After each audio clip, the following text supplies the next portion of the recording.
spécial Thaïs Brook. Thaïs, alors tout d'abord, quelle est la situation au moment où nous parlons? Est-ce que c'est calme à Bujumbura? Est-ce que ça tire encore? Non, non, non. Les rues sont très calmes ici à Bujumbura. Il fait nuit. Les policiers ont quasiment disparu du centre-ville, alors qu'ils étaient très présents pendant 3 semaines, pendant ces 3 semaines de manifestation. Les militaires contrôlent une partie des routes.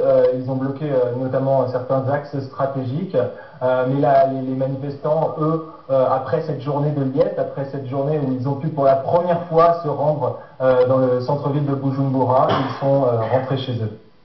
Et Thaïs, il y avait des négociations qui ont démarré entre les soldats loyalistes à Pierre Nkurunziza et les soldats putschistes. Où en sont ces discussions?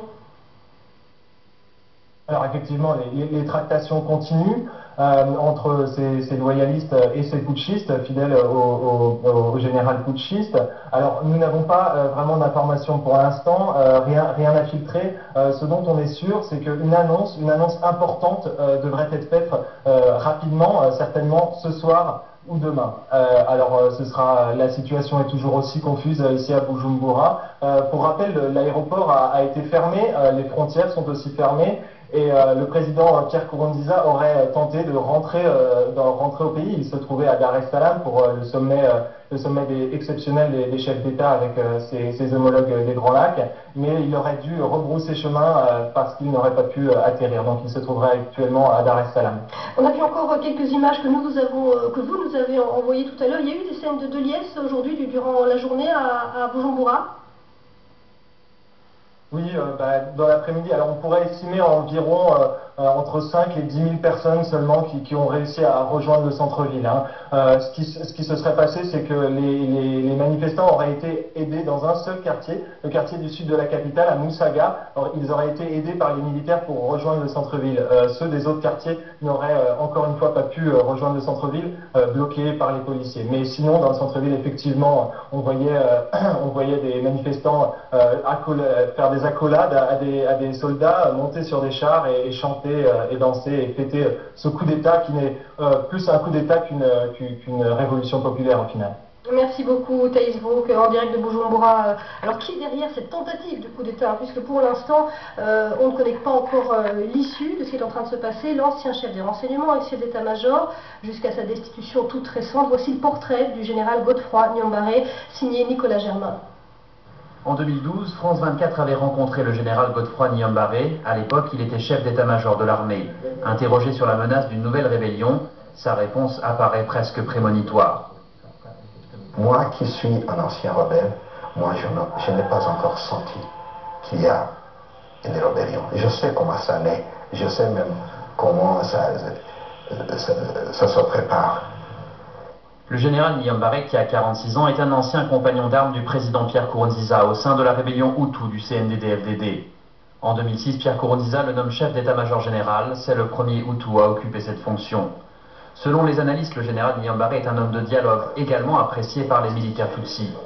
L'an dernier, Pierre Nkurunziza le place à la tête des services de renseignement, mais en février, il le limoge, car le général Niambare lui conseille alors de ne pas briguer un troisième mandat.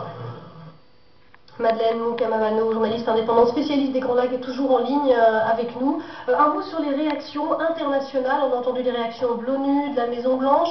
Du côté européen, c'était un petit peu plus timide. Comment l'expliquer, notamment du côté de la France? Alors, Pauline Simonet, si vous permettez, j'aimerais d'abord dire un mot sur la réaction du Rwanda. Tout à l'heure, Albert Arruda-Singwa a expliqué, mais il y a d'autres raisons. Je pense que la première raison est sécuritaire. Vous vous rappelez, il n'y a pas très longtemps, il y a eu un rapport des Nations Unies qui montrait qu'il y a une alliance faite entre les milices du président Nkurunziza et les Imbonerakure et les FDLR qui sont composés par des anciennes milices interarmées qui ont commis le génocide au Rwanda et des anciennes forces armées rwandaises aussi qui étaient impliquées dans le génocide, avec un projet d'établir une base au Burundi, de façon à avoir deux bases. Pour les FDLR, une base en République démocratique du Congo qu'ils ont déjà et une autre au Burundi.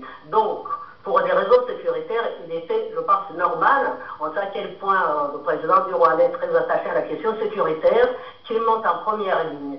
La deuxième raison, elle est économique aussi. Il y a eu énormément de choses faites le Rwanda a porté pratiquement le Burundi à bout de bras pour l'intégrer dans la communauté économique de l'Afrique de l'Est. Voir tous ces efforts anéantis par l'entêtement du président Nkurunziza, je crois que c'est quelque chose qui était inacceptable. Et la troisième raison, elle est politique. Il y a une sorte de rêve de faire de cette région traversée par des crises depuis plus de 20 ans une région de paix et de prospérité. Tout le monde commence à y croire. Et Nkurunziza est arrivé comme une sorte de trouble fait. Voilà. Et pour parler maintenant, pour répondre à votre question... On devient au rang d'antenne. Un mot très rapide sur les réactions internationales. Écoutez, la Belgique a réagi avec un peu de retard. La Hollande a suspendu la coopération, une partie de la coopération technique et financière. C'est la France qui étonne tout le monde. La France a une coopération généralisée et surtout sécuritaire. Il y a un attaché de police à l'ambassade de France à Bujumbura. C'est cette police que la France aide techniquement et financièrement qui tue les gens depuis des semaines, mais même bien avant. Hein. Et on n'a pas entendu, à moins que je ne me trompe, je n'ai pas entendu une condamnation française de ce qui se passe depuis 2 semaines. Et ça étonne tout le monde et je pense que la France s'égare encore une fois dans les grands lacs. Merci beaucoup Madeleine Mukama-Vano d'avoir été en direct avec nous dans cette édition spéciale. On va se quitter.